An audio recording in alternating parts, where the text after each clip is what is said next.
Bismillah, walhamdulillah, wa salatu wa salam ala Rasulullah. Welcome, my brothers and sisters, to another episode on our channel at Lovely Course.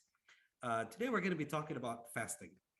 Usually, when people talk about fasting, it's around the time of Ramadan, and we talk about the beautiful reward and blessings of the month of Ramadan. Today, we want to do something different. In this session, we want to talk about the rulings and fiqh. Meaning, a lot of times people will have questions. Is so-and-so supposed to fast? If this happens to me, does that break my fast? If I'm doing this, what's right? What are so there's a lot of rulings and fiqh surrounding fasting. And today that's what we want to talk about. We want to cover all those subjects that are related to fasting, what I'm supposed to do, what I'm not supposed to do. And if this happens, what happens and what do I do? So the fiqh is what we want to focus on. Now, there's a couple of challenges. The first challenge is there's a lot of details of things. So for example, when you travel, you can break your fast. But the scholars break the travel into 5 different kind of travels. There's a travel that is halal. You're traveling to a place where there's, let's say, an Islamic convention. You're going to Umrah. Yes, in that case, you can break your fast. I'm going to Vegas to gamble. That's a travel called haram. So no, it does not excuse you from fasting. And there's 5 levels of traveling. So when we say traveling, I'm summarizing traveling because we don't have time to go through all of that detail. So there's going to be a lot of summarization of concepts. It doesn't mean that we can drill in the future into it, but I want to be able to answer and address as many general main lines to give you as many answers and information.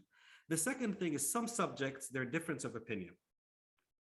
And I'm not going to have enough time to get into details. In the future, maybe we'll have other sessions to get into the details. For example, donating blood or hijama. Hijama is when, coupling, when people take blood from you or whatever. So some people say it breaks your fast because there's a hadith that says, Fatr al-Hajim, the person that does the hijama and the person receiving the hijama, the coupling, and the person doing the coupling, both of their fast is null. It nullifies both of their fast. But some people, including myself, believe that hadith is mansukh, that there's another hadith. So when I say, for example, that donating blood or hijama does not break your fast, it doesn't mean that I haven't done my research there. So, but it means that I'm summarizing the opinions. I know, and we know, that there is difference of opinions in a lot of what I'm going to say, but I'm going to try and give the opinion and give a little bit of brief explanation because we want to cover a lot of materials that have to be fasting. When you leave this session, we want you to be a faqih. We want you get to meet your brother that's going to answer your question, your sister, your husband, your wife, your child, your neighbor. You're going to be in the masjid and someone says, I have to donate blood. Is that going to break my fast? I'm going to go to the dentist. Is that going to break my fast? I taste the food. Does that break my fast? My son is so old. My daughter, we want you to know as much information, and then in the future, we can get into a little bit of detail. So this is a very express, high-speed trip. I hope you enjoy it with us. Number 1, what is fast? Fast comes from the Arabic word sawm. Sawm means linguistically and then Islamically or jurisprudence-wise. Linguistically, sawm means to give up something. If you give up something as a form of self-sacrifice, it's Sawm. For example, Sayyidah Maryam says, I am fasting to Allah by not speaking, as in Surah Maryam. So giving up talk as a form of self-discipline and a way that gets us closer to Allah subhanahu wa ta'ala in some cases, as earlier nations used to do, is a form of Sawm. Islamically, Sawm means to give up things that break our fast, which are usually the giving up food and drink and things that replace food and drink. Food and drink and things that replace food and drink. And then the second category is that private relationship that we have as husband and wife. Right. So who must fast? Number 1, for us to be rewarded for our fasting, we have to be Muslim. So the first person that fasts has to be Muslim. Number 2 is reaching the age of bulugh, the age of puberty. Right. This is important. Why? Because some of us assume when my children are 13, 14 years old, I'm going to teach them how to fast. But we don't realize that sometimes our daughters, sometimes our sons might reach the age of puberty at 8 years old, at 9 years old, at 10 years old, and now it becomes compulsory on me to educate them that it's compulsory on them to fast. So number 2, who must fast is someone that at the age of puberty, and some people get there earlier than others. So as a parent and an uncle and aunt and family member, I need to be more cautious of my community and my family members. Number 3 is aql. Aql means someone that has their mental faculty. So if someone goes through a concussion, for example, or it cannot think, they don't know where they are, or someone has some kind of a disease, or some kind of a situation where sometimes they know their surroundings, other times they don't know their father, they don't know their mother. Oh, my father, he wants to kill me, my brother, and they're completely out of it mentally. Then that person during that state does not have to fast. When they come back to their normal state or medicated or whatever, then they can fast. So third one, that mental faculty being in place is the third condition. Number four, being a resident of the place where you are. So if I live in Dallas, Texas, for example, when I'm in Dallas, Texas, then it's compulsory on me to fast.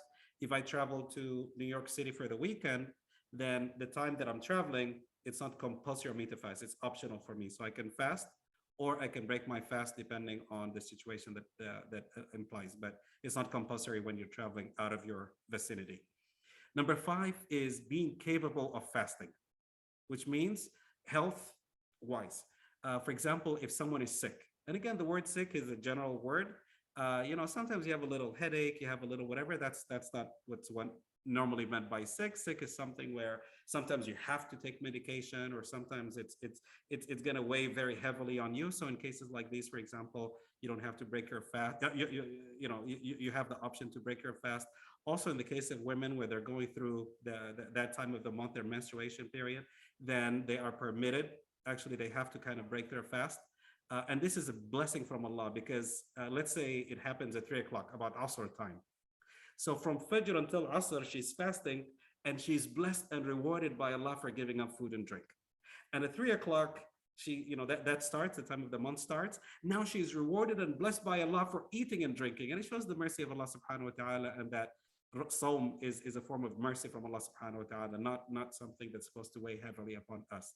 So also childbirth makes the fast not compulsory, but makes it optional. So a lady that chooses to breastfeed her child for 1 year, or the complete one for 2 years, for example, then she has the option of breaking her fast during that time and making up those days at a different time. Same thing for the person that's sick, to make up their days after that. So if I'm sick for 3 days, or the period is 5 days, or whatever, then I can break my fast for those 5 days, and then I make up those 5 days before the following Ramadan. So when this Ramadan is over, I have from this Ramadan until the following Ramadan to make up for those 5 days. Can I make sunnah before? Absolutely, yes. So after Ramadan is over, I want to fast the 6 days of Shawwal fasted. And then I want to fast Mondays and Thursdays fasted.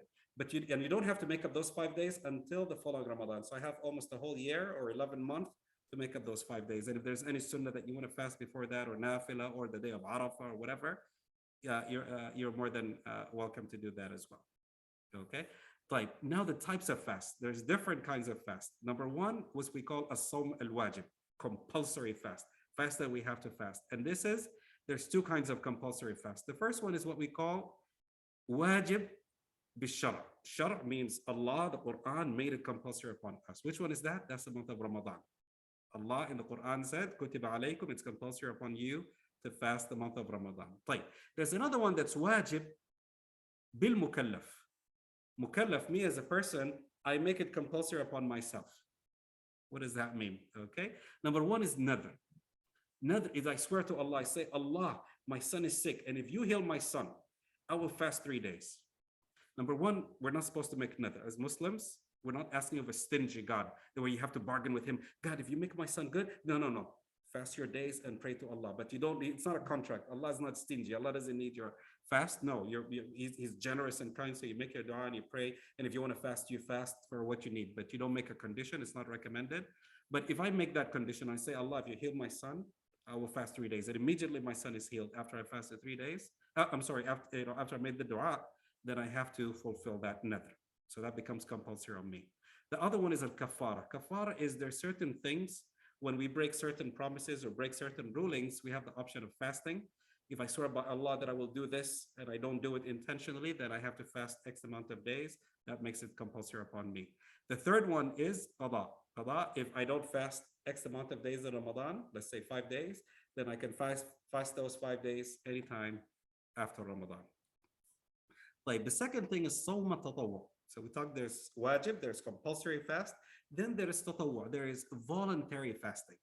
This is the sunnah, this is where you're rewarded for it. The tatawwu, there's different kinds of tatawwu. One of them is sawm tatawwu al-muqayyad. Muqayyad means the Prophet ﷺ did it or specifically recommended it. He said those are special days, you'll get rewarded so much for them. So some of those are 6 days of Shawwal. So after Ramadan is over, in the Arabic calendar, that month after Ramadan is called Shawwal, whether it's 29 or 30 days. So the day of Eid, we're not supposed to fast. It's haram to fast it. After that, I have about 28 or 29 days. In those days, I can choose any 6 days. It could be after each other. It could be 2 days here and one day there, another day there until I get all my 6 days in. The 6 days of Shawwal is highly recommended. Then there is fasting Mondays and Thursdays. It's a sunnah. The Prophet ﷺ recommends it, and you should fast Mondays and Thursdays in many cases. And then 3 days in the middle of the Arabic calendar month. So the 13th, the 14th, and the 15th, known as Al-Ayam al-Bid in the Arabic calendar month, and other days such as the Yom of Arafat. So those are days where the reward is so much that the Prophet ﷺ highly recommended fasting those days, muqayyad. Now there's also called Sawm Tatawwu' al-Mutlaq, which means I woke up in the morning, I feel good, whatever, and I want to fast. Absolutely, go ahead and fast. You can fast at that time whenever you feel, any day. But there are a few days it's haram to fast. So you can fast any day of the year, nafila, sunnah, but there's certain days that it's haram to fast. What are those days that it's haram to fast? Number one, Yawmay al-Eid. Yawmay al-Eid, we have 2 Eids, and so the 2 days of the Eid, it's haram to fast because those are days of happiness and joy, and Allah wants us to be happy. So it's haram for us to fast. The second one is Ayam al-Tashriq, around the days of Hajj. And then the third one is what we call Yawm al-Shak. Yawm al-Shak is Ramadan is either tomorrow or after tomorrow. I'm not sure. Nobody's sure yet. They're going to look at the moon or sighting or calendars or whatever. It may be tomorrow, maybe it's after tomorrow. We're not sure yet. So I say, you know what? Just to be sure, I'm going to fast tomorrow anyways. There's no confirmation. I'm just going to fast. No, that day becomes haram. Yawm al-Shak, you don't fast it.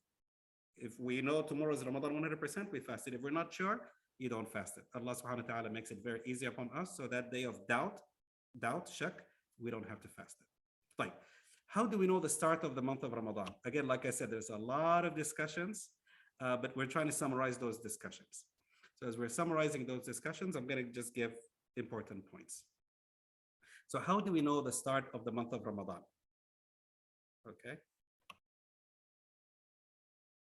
We have a hadith from the Prophet ﷺ without getting into the debate in which he says, "Sumu li ru'yatihi waftiru li ru'yatihi." If you see the hilal, you start fasting. If you don't see the hilal, don't start fasting. The month is not over yet. وَإِنْ غُمَّ عَلَيْكُمْ I'm sorry. صُومُوا لِرُؤْيَتِهِ, fast when you see the hilal. And at the end of the month, when you see the next hilal, the next moon, then you break your fast if it's 29 days, for example. وَإِنْ غُمَّ عَلَيْكُمْ. So today, we're looking for the moon and we did not see it. It's the 29th day, the month before Ramadan. We're looking for the moon. We did not see the moon. We did not sight it. What do? Then you complete the month 30 days and you start after that. So the ru'ya, seeing with the naked eye, everybody agrees 100%. If you have one Muslim, in some cases 2 Muslims that see it, then the people in your locality or your state or your country or your continent, whatever, as long as they're in the same area, whatever, they should fast. There's no disagreement in that, 100%. So now the question becomes, you go and you see through your eye. Me, I don't have excellent sight. So I wear my glasses next to you and I look at, oh, I see it. Now, if I use something to make me see better, technology to make me see better, is that permissible? You're going to say, okay, if you're wearing your glasses, that's perfectly okay. So to make the long argument short, using telescopes or calling NASA and looking through Hubble telescopes and whatever, 100% makes it halal for us to be able to start our fast. So leveraging science and leveraging all the technology to view it and writing the calendars is 100% a way of doing it, to simplify the argument. Now, the question becomes, is each one exclusive? I have to follow the sighting by my eye, or I have to follow the calculations and the calendar and NASA and the stars? No, they complement each other. What does the complement each other means? Sometimes, even though the scientists might say it's 100% accurate to see with this telescope or whatever, okay. I'm a human being. Let's say I work for you. I work for NASA. I work for your lab and so on. And you said Ramadan starts on March 1st. And I went to the website and I thought Ramadan starts on March 2nd. Human intervention adds mistakes. So the mistake could be with the technology. The mistake could be with the person typing it up or conveying the message. Mistakes happen. No one is perfect. So what happens in that case? If somebody sees the hilal the night of the 29th or the night before March, if somebody sees the hilal, they're going to say, no, no, no, no, no, no. Ramadan starts tomorrow. It starts the 1st, not the 2nd of March. So this one complements this one, and this one complements that one. Let's take another example. Another example is a Bedouin, someone that is a farmer or a herdsman or whatever, that lives in Northern Africa.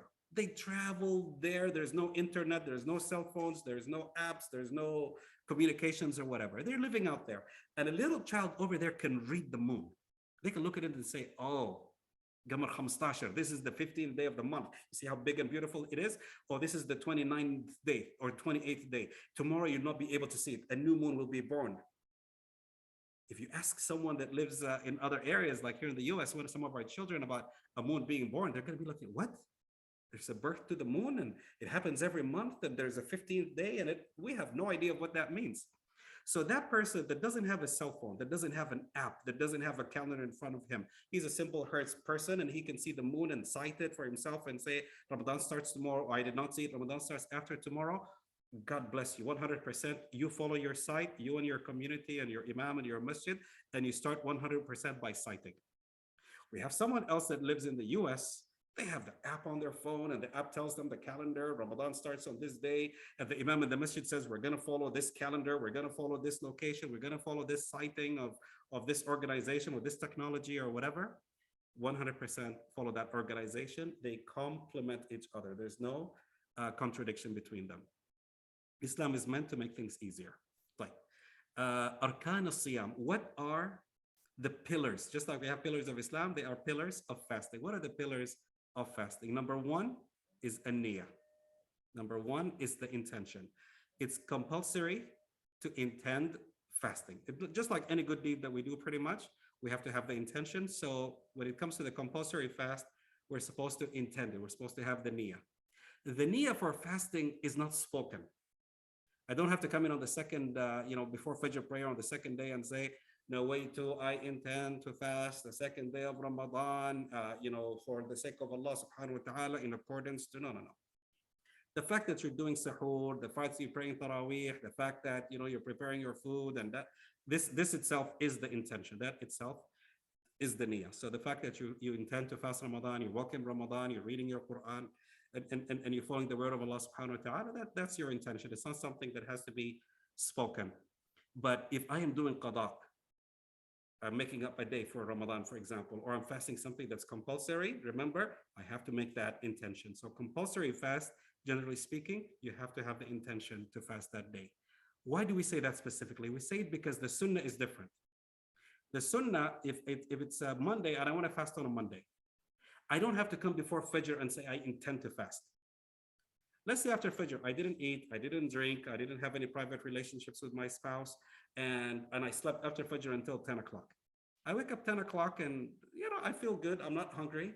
At that moment, I can say I intend to fast. Nawaitu an asum, just like the Prophet ﷺ did. After Fajr prayer many times, he would come up and say, I intend to fast. As long as after Fajr, you did not do anything that breaks your fast. Like, mubtilat as-sawm, what are the things that nullify our fast? They cancel our fast. Our fast is not valid if we do those things. Number one, jima' al-rajul imra'atuh.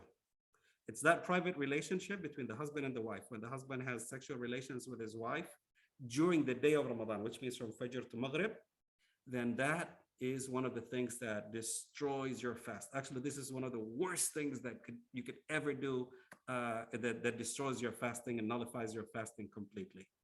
Like, what do I do to rectify that? If I want to fix it, how do I fix it? There's a hadith that the Prophet ﷺ teaches us what to do. There's a verse in the Quran that tells us the three things, and then the hadith explains it. So there's actually a couple of hadith. One of the hadith, a man, had relationships with his wife, and after Fajr, he told her, after it happened, in the next day in the morning, he told his wife and his kids, let's go and talk, and his family, let's go talk to the Prophet ﷺ. They said, no. What you have did is a very big sin. We don't want to be embarrassed. We don't want him to say something that's going to destroy our family reputation. You go by yourself. You're on your own. So the man went and he was so nervous and afraid to the Prophet ﷺ and said, Prophet of Allah, I committed a big sin during the day of Ramadan.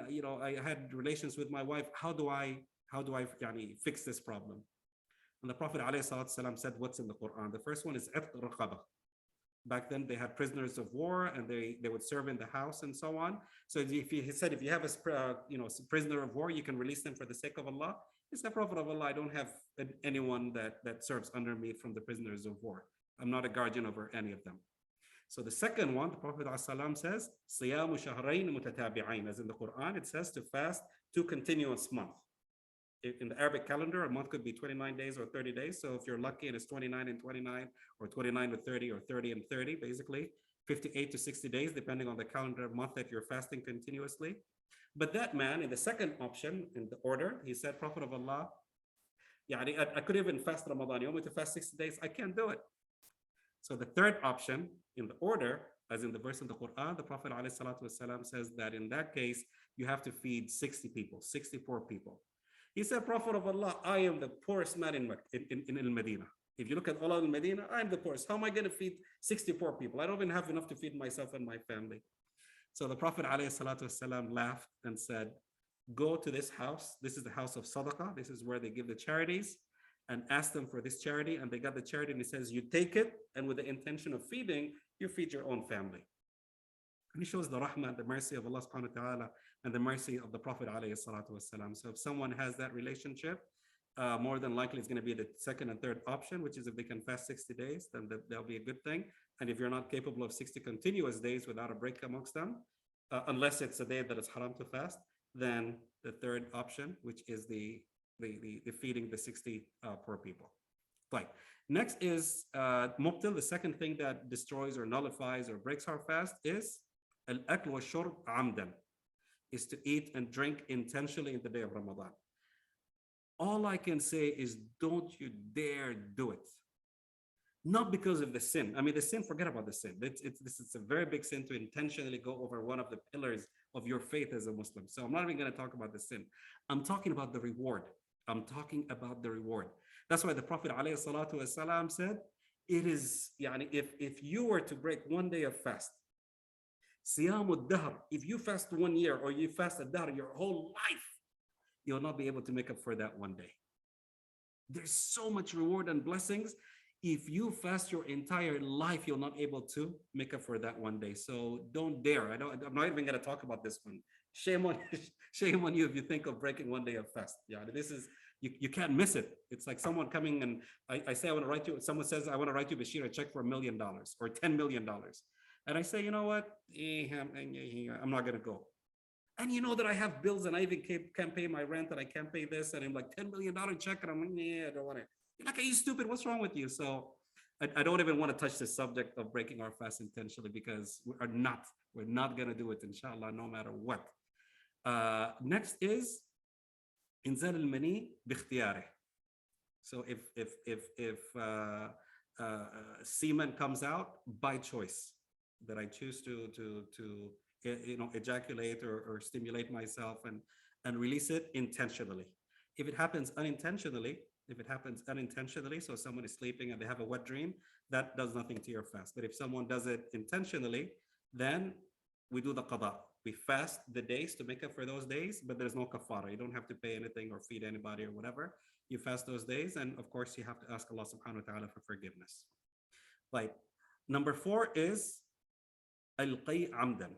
Al-qay amdan means to intentionally throw up or vomit or make yourself sick. So someone intentionally goes and make themselves sick. Some people choose to do that for one reason or the other. Then that nullifies and breaks my fast. Again, Islam wants us to be healthy, and whatever intention that we did, that we replace it. However, if it happens uncontrollably, so not intentionally, I did not intentionally make myself vomit or get sick. Unintentionally, I saw something and then I just threw up, for example. Then in a case like that, it does not break your fast. It only breaks your fast if you intentionally do that. Number 5 that nullifies or breaks our fast is al-hayd and al-nifas. Al-hayd and al-nifas. Hayd is that time of the month, as we mentioned earlier, and nifas is after the time of childbirth and nursing and so on, and childbirth. So hayd, when we talk about hayd, for example, it doesn't matter what time of the day it happens, then at that moment it breaks the fast. Okay, so if a woman is fasting from Fajr until Asr, at the time of Asr that happened, let's say Asr, it's at 3 o'clock, then she's rewarded by Allah and blessed by Allah subhanahu wa ta'ala for fasting all the way till Asr. And at the time of Asr, she's rewarded and blessed by Allah subhanahu wa ta'ala to intentionally break her fast and eat and drink. Mercy from Allah subhanahu wa ta'ala. And then after Ramadan, whatever number of days that she broke, she's able to make up those days very comfortably. And that's a rahmah and ease from Allah subhanahu wa ta'ala. In terms of nursing, again, some women nurse for 1 year, some women nurse for the full time, which is the 2 years from the date of birth in the Arabic calendar. So again, if a woman chooses to do the 2 years or the 1 year, she's permitted, if she's breastfeeding on a regular basis, that she can break her fast and make up for it later, so that there's no tiring, and she's able to nourish herself and her child as well. Like, now we have something called adab as-siyam. There's certain etiquettes that we do while we're fasting. Some of those etiquettes, nice things that we're supposed to do, we get rewarded for doing. Number one is a suhoor and al-iftar. Why am I saying those two? Because the hadith, the Prophet ﷺ made a dua that may Allah bless my people. May Allah subhanahu wa ta'ala bless us as Muslims and continue to bless us and keep us good for two things. As long as we delay the suhoor and we make the iftar early. So suppose the Fajr adhan is at 6 o'clock, 6 a.m. Then the Prophet ﷺ wants you to keep eating and drinking until 5:59.59. 5 a.m., 59 minutes and 59, until 6 o'clock, until the time of the adhan. Delay it as much as you can. And even the suhoor is a glass of water, even if it's just like some people, they don't like to eat a lot in the morning, but to get the blessing and get the reward and the etiquette, even if you take a glass of water or a date or whatever, that's considered suhoor, okay? But delay it as much as you can. And then iftar, the same thing. If the azan of Maghrib is at 6 p.m., then sharp at 6 p.m., start drinking. Don't wait until the azan is over, or don't wait till someone else, or don't think that, if I do this, no. The etiquette, the best blessing is to delay the suhoor until the end and the iftar as early as possible. The next one is the sunnah of the Prophet ﷺ is eating dates. And there's different groups of dates, preferably what's called rutab and then tamr and so on. But whatever it is, basically dates is the best kind of iftar that we should, as Muslims, have. And also water. So if you have water and dates, that's the perfect iftar you can start with. And then after that, start eating and drinking other things. If you don't, may Allah bless whatever you start eating with. Another etiquette is a dua. The Prophet ﷺ, in more than one hadith, talks about how Allah answers the dua and loves the dua at the time of the iftar. When you're eating and doing your iftar at that moment, pray. All of us have, health issues and children and marriage and work and business, and we want to do this and we want to do that, and all the ambitions that we have. Then make the dua. Even while you're eating, take a moment, take a pause, and as you're waiting, to take a pause and make as much dua as you can. And one of the du'as that the Prophet ﷺ used to do was, and this is one of the etiquettes, is ذهب الظمأ وابتلت العروق وثبت الأجر إن شاء الله. So try and make that dua as much as you can. ذهب الظمأ وابتلت العروق وثبت الأجر إن شاء الله. Okay. Next is ترك الغيبة.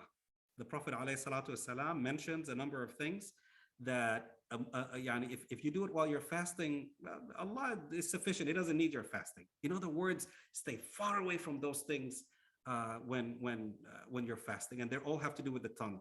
So it's false witness, it's lying, it's attacking, it's gossiping, the bad things that we can say about other people. False witness is when I go to court or in front of people and I know that this person did not do it, but because he's my friend or because he's related to me, I say, no, this person did it. Even though that I know that they didn't do it. False witness, that is something you cannot do while you're fasting, or lie about people or gossip about people. Even if there's something bad that they do, but it embarrasses them or they're not comfortable with it, don't tease them or don't belittle them while you're fasting. It's very important to hold our tongue while we're fasting. Another one also is when someone wrongs us or says something to attack us, or does something to anger us. You're driving and somebody cuts you off, or you're walking and someone, as much as possible, always remember that you're fasting and say, inni sa'im, or inni mri'un sa'im. I am fasting. I'm giving up anger and food and drink for the sake of Allah subhanahu wa ta'ala. And let that reminder of your fast diminish your anger. Like some mistakes that we make while we're fasting. Some mistakes that we make while we're fasting. What are those mistakes? Again, we did not say it's haram. We did not say it's a sin. We say it's a mistake. It's a shortcoming. It's a shortcoming. The one, as we say, is rafath. Rafath is that anger and getting upset and arguing and no, no, no. Anything with your tongue, try and control it. Try to be comfortable. Try to be that loving father, loving husband, loving wife, loving son, loving daughter, loving neighbor, loving as much as possible. Avoid that and just bring yourself down in the month of Ramadan. Like, second one is sleeping all day. Again, I'm not talking about people that work third shift and work all night so they have to rest during the day. I'm talking about people that might have the weekend of Ramadan off, and yet they pray Fajr and they sleep. And sometimes we don't even pray Dhuhr or Asr on time, which now we enter into a very wrong territory. So again, there's a lot of blessings in the month of Ramadan, and try to cut down on excessive sleep. Let me just put it that way. The third one is al-israf fil akl. When we talk about Ramadan, the first thing we think is, oh my God, we have to have so much food. And unfortunately, most of the time, we don't even eat 1/3 or 1/4, not half, but not even 1/3 or 1/4 of the food, and we throw away a lot of it, which goes against everything that Ramadan teaches us. Allah says in the Quran, "Kulu washrabu wa la tusrifu." Eat and drink, and don't be excessive and don't be wasteful. And actually, especially the families eating together, let the husband, let the wife, let the children say, Baba, Mama, don't cook too much. Let's not too cook. It's Ramadan. We're not here to eat a million things. We're here to worship Allah and read the Quran and better ourselves. And instead of Mama or Baba cooking all day, let's spend some more time reading the Quran together or reading about the Prophet alayhi salatu wasalam. So let's not be wasteful when it comes to food. Next is what we call rukhas. What rukhas is, Allah out of His mercy and Prophet salam out of His mercy and love for us gave us certain excuses that we can use, certain privileges that we can use in the month of Ramadan. So one of them is when we are sick. When someone is sick, they're able to break their fast. Again, sick, like I said, there's different degrees. We're not talking about just someone who's slightly tired or sneezing or coughing or whatever. No, we're talking about someone that has something. Then there's that person can break their fast. They're not required to fast. If they're strong enough to continue fasting and it's not going to hurt them long term, continue fasting. If it's something that is better for you to break your fast, or you're more comfortable breaking your fast, and you need to take medication during the day and at night, for example, then in that case, by all means, make up fast, and then make up your fast after the month of Ramadan, before the following Ramadan. So you have that year. After this Ramadan is over, whatever days you break your fast, you have until the next Ramadan, inshallah, to make it up, and we'll make it up. Like, there's two kinds of sicknesses. There's a sickness where doctors say, or people normally say, as the fuqaha say, that we might be healed from. And there's a disease where we might not be healed from. So I have a disease where, let's say, may Allah protect all of us, I had a surgery. And I have to take painkillers, and I need to do this. And so during that surgery, I know after 2-3 months, I'm going to be back to normal. So if I break my fast for 5 days, what happens? After Ramadan, I make up those 5 days. But suppose I have, may Allah protect us, a long-term disease. Let's say I'm going through a disease that I know I'm not going to be healed from it, and I always need to eat and drink and take medication for the rest of my life. Then in that case, I know I'm not going to be able to make up for it, not after 1 month, not after 2 months. So what do? For every day that I break my fast, I feed a poor person. For every day that I break my fast, I feed a poor person. So if the month of Ramadan is 29 days, then I feed 29 poor people. If the month of Ramadan is 30 days, then I feed 30 people. And I don't feed them before Ramadan or before the days. I feed them on the day and onwards. So I don't come on the first day of Ramadan and I feed 30 people, because I only have 1 day so far. So I can't feed the 30 people. But let's say day 2, I can feed 2 people. Day 5, I can feed 5 people. Day 30, I can feed 30 people. So it's after the day, on the day or after the day that I feed for, and not before that. Hopefully that makes sense. This second thing that we could do while we're fasting is siwak. Siwak is that wooden or a small branch that you can brush your teeth with. Absolutely. Day, night, evening, you can do the siwak and brush your teeth. Actually, it's preferred when you wake up. It's preferred when you're reading the Quran. It's preferred when you're speaking to people, that you have that fresh, smell of your mouth. When you're going to bed, for it to be clean. When you're going to the masjid and salah also. So it's highly recommended to do the siwak. Even though the Prophet ﷺ said that smell, the smell that comes from our mouth sometimes when we're fasting for days, that smell that we're not comfortable with and we're embarrassed from and we're trying to hide it, it's better in the sight of Allah than misk. because Allah knows where it's coming from. It's coming out of your love for Him and fasting. So He loves it even more than misk. So there's a lot of reward for that. So people might talk about brushing our teeth using the brush and toothpaste, which is again perfectly all right, 100% halal. But a lot of the imams and a lot of the scholars say it depends how strong the flavor is, because you don't want to be able to taste it and swallow it, and it's as if you're eating something. So it's that's why don't brush as much. And if you do, that just be mindful of gurgling and spitting out that taste, so that flavor does not enter, for lack of a better word. But brushing your teeth by itself or using the miswak preferably does not, of course, break your fast. Next, we have people that if they have asthma or certain things that use the inhalers. Does the inhaler break my fast? Absolutely not. The inhaler does not break your fast. Of course, so you don't want it to be extra misty or there's flavors and stuff like that. You want to stay away from it. We're talking about medical inhalers for someone that has asthma or some breathing problems. Absolutely does not break our fast. Next is I'm cooking for my family, and can I taste the food? I want to make sure if there's too much salt or little salt or spicy enough, or yes, you can taste it, as long as you don't, again, just spit out whatever, but don't eat it, don't swallow it. But yes, you can taste the food. It's perfectly okay. Like, next is can I swim? Is swimming gonna break my fast? Absolutely not. And of course, just like if you do wudu, your intent, even though the water is in your mouth and you spit it out, your intention is not to swallow it. Same thing with swimming. Your intention is not to drink the water.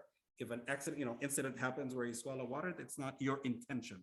So there's nothing wrong with that. Like, next is drops, eye drops, ear drops. Can I use it, for whatever medical reason and stuff? Eye drops, ear drops, absolutely, because it's not food or drink, and it's not something that replaces food or drink. So remember, the things that break our fast are that sexual relation, between the married couple, and food and drink, or things that replace food and drink. And eye drops, ear drops are not things that break that or get into that area. Fine. Next is what we call hijama. Hijama is coupling, so it's a way of taking, of removing blood, what they call, bad blood, or the bad blood basically out of your system, and it just makes you feel a lot more energized. And it's a good way of kind of re-energizing and re-healing yourself. It's something that it's good to do. It's a form of medicine, basically, coupling. Coupling does not break our fast. It's preferred not to do it while you're fasting, because a lot of blood might come out, and some people are strong and nothing happens to them, and some people, very few cases, but some people might faint or lightheaded or whatever. So just because a lot of blood is coming, it's better not to do it while you're fasting. But if you're strong enough at it, and if you've done it before and doesn't affect you, there's nothing wrong. Go ahead and do it while you're fasting. Same thing with donating blood. Accident happened and I had to give blood. Absolutely, donate blood. It does not break your fast. Right. But if it's a big amount and you start getting dizzy or whatever, then you do that. Same thing if it's optional. Somebody comes to donate blood, and they need a lot of blood, and I'm donating a lot of blood, and it's optional. There's no accident or life emergency in front of me. Then don't do it while you're fasting. If you might be lightheaded, some people get lightheaded or might get sick or dizzy or whatever. No, fast is better for you to fast. But if you're someone who donates on a regular basis, and you donate, nothing's going to happen to you, then by all means go ahead and donate. Except if there's an accident in front of you and you're saving someone's life, by all means give it. And even if you get lightheaded or whatever, break your fast, eat and drink, and because this is an emergency, and inshallah you'll be rewarded, and you can make up for that day at any other time. One question that happens is people that travel to countries, especially a country like Sweden, where in northern Sweden, a day sometimes extends to 23, 22, 21 hours, possibly in areas around that area where a day could extend that long. So basically, you only have an hour or two to eat and drink and do everything else. So here is what we call ijtihad. Ijtihad means we try and find what can we do. The Prophet ﷺ speaks about Yawm al-Qiyamah without getting into a lot of the discussion. He speaks about the day of judgment, al-Masih al-Dajjal, and he says the time will come when a day will almost be as long as a year. Yani the sun will be up for almost the whole year. And that's what we see today and so on. And in other places, the day is so long, 6 months or more, and the night is 6 months or more, and stuff like that, and whatever. So what do we do in situations like these? In situations where, so a couple of situations. Situation number one, where the day is so long. So some scholars try to find a safe number. So this is not a hadith, but this is a safe number. A safe number that a day should not be more than 16 hours. Okay, so this is an approximation that some imams came up with. They said a day should not be more than, let's say, 16, 17 hours, because you need time to pray Maghrib, you need some time to eat and drink, you need some time to pray Isha, you need some time to sleep and rest, and then wake up and pray Fajr. So if it's more than 16, 17 hours, it's not a normal day. It's not by day, it's within the same 24 hours. You have a night, but the night is only 1 hour, 2 hours, not enough for you to do all the things that you need to do, such as rest and sleep and pray and eat and drink and everything else. So some people stick with option number one. If there is a night, regardless if this night is only 4 hours or 5 hours and the day is 19 or 20 hours, then you fast the 18, 19 hours and you break your fast those 4 or 5 hours. Another group of people said no. If it's more than 16, 17, 18 hours, or if there's no night. So we are at that time where there's more than a month or two where there's no night. It's just the sun is up all the time. Okay, in those two cases, some imams say what we can do is what the Prophet ﷺ said about that hadith, which is فَقْدُرُ لَهُ قَدْرًا. فَقْدُرُ, which means estimate and restrict the time as you see fitable. So some people say, let's find the closest city where there is day and night. So I am in this city in northern Sweden, I'm in this city in the North Pole or whatever, and the closest city where there is day and night from me, or the closest state or whatever, is such and such a state or such and such a country. And in that country, Maghrib is at 9 o'clock, Isha is at 10:30, Fajr is at 5 o'clock in the morning. Then even though the sun is up the whole time, but we're going to go with their schedule and the closest thing, which is inshallah perfectly all right. Some other imams say no, we follow the timings of Mecca, because that's the safest place we can go against. And based on those time zones, we can use it. Again, that's their opinion. There's nothing that's 100% definitive. So my highest recommendation is whatever your imam says, follow your imam as long as they're knowledgeable. Okay, as long as you have an imam that did their research and so asked different imams and came up with an opinion. Whatever your imam decides, whatever your community decides, they want to follow Mecca, they want to follow this. Give your opinion, discuss with them, but at the end of the day, you follow the community that you're with, that you're within. But here are some options that I just wanted to share with you. Right. In the month of Ramadan, of course, the blessings of Ramadan are a lot, and there's a lot of discussion on it. But a couple of things that are important. Number one is the dua.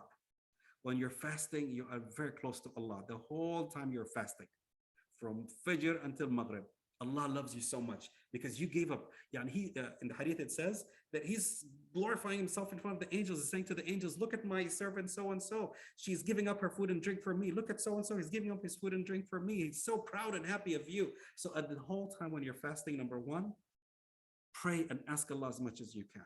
He's proud of you. He's happy of you. He wants to give you because you have given up for him. The second one is read the Quran. Quran is very close to fasting and Ramadan. Ramadan and fasting is very close to the Quran. So read the Quran, try and memorize it, try and research it, see the meanings, the tafsir of the ayat as much as you can. Next is dhikr.